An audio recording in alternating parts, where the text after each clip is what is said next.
అత్రి మహాముని అగస్త్య మునీంద్రుడితో ఇలా అంటున్నాడు. నీకు కార్తీక వ్రతం గురించి తెలుసుకోవాలని కోరికగా ఉంది కదా, ఒక కథను చెప్పదని వినుము. నీకు శ్రద్ధగా విన్నచో కార్తీక వ్రత మహత్యము తెలియను. కార్తీక శుద్ధ ద్వాదశిని హరిబోధిని అంటారు. ఈ ద్వాదశి అన్ని తీర్థములలో స్నానమాడిన ఫలము ఇస్తుంది, సర్వయజ్ఞ ఫలమును ఇస్తుంది. ఇది శ్రీహరికి చాలా ప్రియమైనది, సూర్యచంద్రగ్రహణముల కన్నను ఎక్కువ. ద్వాదశి నాడు వ్రతము చేసినచో ఇతర వ్రతములు చేసిన దానికంటే 1,000,000 రెట్లు ఫలము కలుగుతుంది. ఏకాదశి ఉపవాసం ఉండి ద్వాదశి గడియలు కొంచెం సేపు ఉన్ననను పారణ చేయవలను, లేనిచో పాపము కలుగును. ఏకాదశి ఉపవాసం చేసిన వారికి ఇది తప్పనిసరిగా చేయవలసిన పని.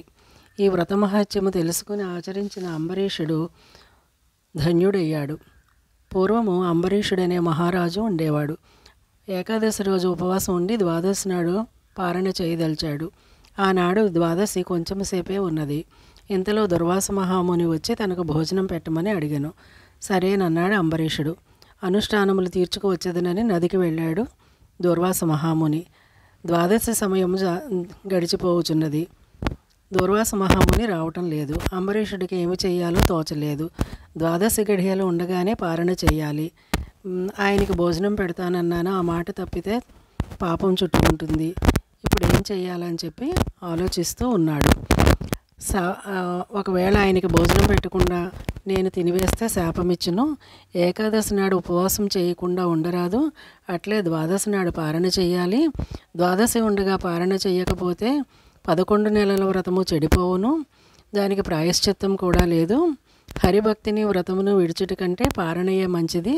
బ్రాహ్మణుడు శాపమిచ్చినా ఇస్తే ఇవ్వనివ్వు, హరిభక్తిని ఒప్పుకొనుచో నన్ను అతడే రక్షించినని చెప్పి ఆలోచించుకొని అక్కడ ఉన్నటువంటి వేదశాస్త్ర పండితులను చూచి, మహానుభావులారా చూడండి, దుర్వాసుడు భోజనముకు వచ్చేదనని చెప్పి ద్వాదశి గడియలు వెళ్ళిపోవచ్చున్నాను, ఇంకా రాలేదు.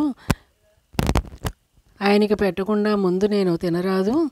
ద్వాదశిని అతిథి ఏ జాతి వాడైనను తృప్తిపరచకుండా పంపరాదు.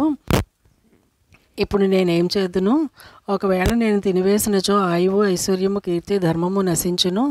బ్రాహ్మణులు భూమి మీద దేవతలని చెప్పుదురు కదా, బ్రాహ్మణులను అవమానించినచో దేవతలను కూడా అవమానించినట్లే. ఇప్పుడు ఆ దుర్వాసుడు ఒకవేళ నేను ద్వాదశి వెళ్లకుండా భోజనం చేసినచో నన్ను శపిస్తాడేమో.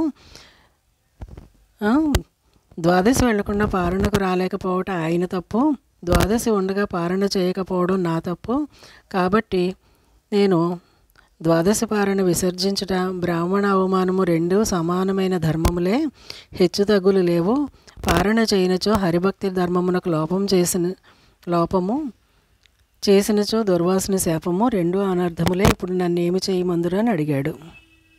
అప్పుడు వేద పండితులు కూడా ఇలా అన్నారు. రాజా, నీకు 2 వైపుల నుండి ప్రమాదం ఉంది. అతిథికి పెట్టకుండా తినమన్నచో పాపము, తినవద్దన్నచో శ్రీహరి భక్తికి లోపము కలిగించిన పాపము. మేము కూడా ఏ నిర్ణయము చేయలేకపోతున్నాము. నీవు బుద్ధిమంతుడవు కనుక నీవే నిర్ణయించుకోమను చెప్పాను. అప్పుడు అంబరీషుడు, హరిభక్తిని విడుచుట కంటే విప్రశాపమే మంచిది. నేను ఇప్పుడు కేవలం జలము తాగి ద్వాదశి పారణ చేస్తాను. అట్లు చేసినచో పారణ చేసినట్లు కాదు, ఆయనను అవమానించినట్లు కూడా కాదు. ఈ మాత్రపు జలపారణకు మునీంద్రుడు కోపించడు. ద్వాదశిని అతిక్రమించిన దోషము రాదు అనుచు జలముతో పారణ చేసెను. అంతలోనే మహాక్రోధుడైన దుర్వాసుడు వచ్చి రాజును చూపులతో కాల్చుచు కర్ణకఠోరంగా ఇట్లన్నాడు. అతిథిగా వచ్చిన నాకు భోజనం పెట్టకుండా ధర్మద్రోహం చేసి ద్వాదశి పారణ చేశావు. అతిథిని రమ్మని పిలిచి భుజించినవాడు మలభక్షకుడగును. అతిథి కోసం వండిన దాన్ని భుజించినవాడు పాపములు మూటగొట్టుకొనుచు వండినది కానీ వండనిది కానీ పత్రం, పుష్పం, ఫలం, జలం ఏదైనా తినుట యోగ్యమైనదెల్లా అన్నమే యగును. నీవు అతిథి అయిన నన్ను విడిచి జలపారణ చేసినావు. ఇంత బ్రాహ్మణ అవమానం చేసిన నీవేమి విష్ణుభక్తుడవు? బ్రాహ్మణులకు శ్రీహరికిని అపచారం చేసిన నీకంటే అధర్మపరుడు ఉండడు. గర్వంతో నన్ను ఇప్పుడు అవమానించుటచే నీ పురోహితుని కూడా అవమానించినట్లే. ధర్మాత్ముడు అని పేరు పెట్టుకుని అధర్మం ఆచరించుచున్నావు. నీవు నిజముగా ధర్మనాశకుడువు అనుచున్న దుర్వాసుని పాదములు పట్టుకుని రాజు, మునిపుంగవా, నేను నిజముగా పాపాత్ముడనే, నన్ను రక్షింపుము. ధర్మము తెలియక పాపమనడి పంకములో కూరుకుని పోవచున్నా, నన్ను కాపాడుము. శరణు వేడుచున్నాను, నన్ను క్షమించి కాపాడు. నేను పాపములు చేయు క్షత్రుడను. నీ శాంతి స్వరూపుడైన సద్బ్రాహ్మణుడు. బ్రాహ్మణులు సహనం కలవారు, దయావంతులు, మా వంటి పాపాత్ములను ఉద్ధరించుటకు సమర్థులు అని ప్రార్థించుచున్న అంబరీషుని కోపముతో ఎడమకాలుతో తన్ని శాపమిచ్చుటకు సిద్ధపడుచు, దుర్మార్గుడా, నేను శాంతి దయ అను మాటలే ఎరుగను, క్షమించుట అసలే ఎరుగను, పరమ క్రోధము గల దూర్వాసుడునని తెలుసుకొనుము. ఇతర మునీంద్రులకు కోపం వచ్చినచో ప్రార్థించినచో శాంతించెదరు. నేను అటువంటి వాడిని కాను. నా కోపమునకు గురి అయిన వాడు నా శాపము అనుభవించాల్సిందే.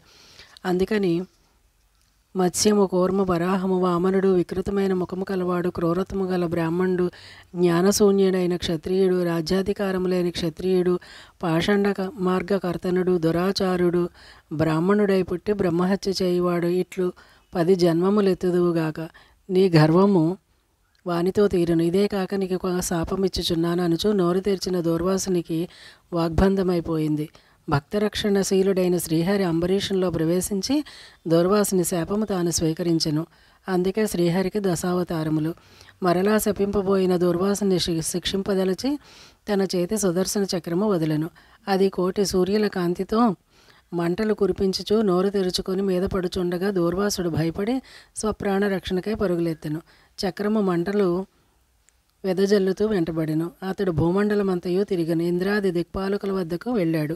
వశిష్ఠాది మునీశ్వర్లను ఆశ్రయించాడు. శివుడి దగ్గరికి వెళ్ళాడు. బ్రహ్మ దగ్గరికి వెళ్ళాడు. ఎవ్వరూ విష్ణు చక్రము బారి నుండి రక్షింపలేమని చెప్పారు. ఇట్లా దూర్వాసుడు తన కోపముచే హరిభక్తిని అవమానించి ప్రాణం మీదకి తెచ్చుకున్నాడు.